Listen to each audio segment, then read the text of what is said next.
past is already written. The ink is dry. Game of Thrones, c'est reparti et on en a profité pour faire le bilan avec certains comédiens. Aujourd'hui, John Bradley, alias Sam. You alright?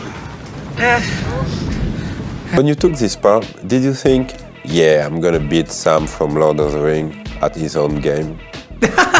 I tell you something, that similarity has only been made apparent to me quite recently, actually.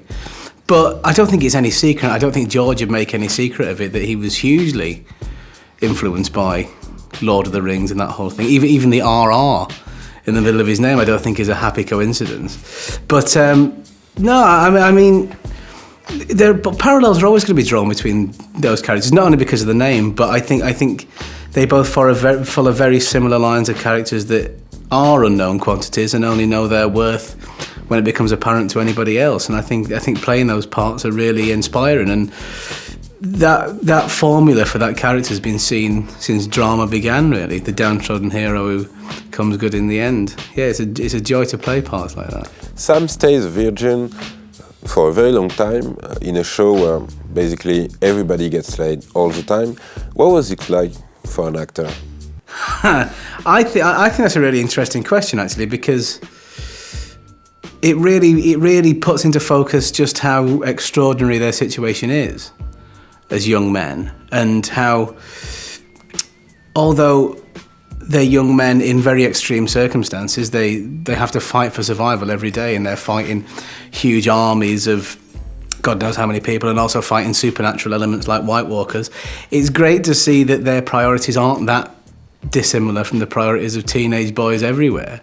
I think it really humanises them. And the fact that Sam is a virgin and he's curious about sex and he doesn't quite know what the situation is, and when he gets any indication at all that John's had sex, he's fascinated by it. I was alone in a room with a naked girl. Didn't know where to put it. I know where to put it. I think that just makes him like any teenage boy in the world. And I think once you have that, once you establish the characters as people, and Sam's just a human being, Sam's just a teenage boy, when you consider he's in that situation, the audience's empathy becomes more enhanced, I think, and they can really start to relate to it a little bit more. And now Sam has Gilly. That's a really huge step for him. When Gilly finally did kiss Sam at the end of season 4, I think that was such a huge step for them both, because Sam never thought he was going to have a relationship, never thought he deserved a relationship, and Gilly's relationship with sex is so sensitive, and relationship with men, you can forgive Gilly if she doesn't like men at all, given what she's suffered in her life. So when they finally kissed, it was just a euphoric release for the pair of them. And of course, let's not forget, that's the first time that Sam realises that Gilly even likes him in that way.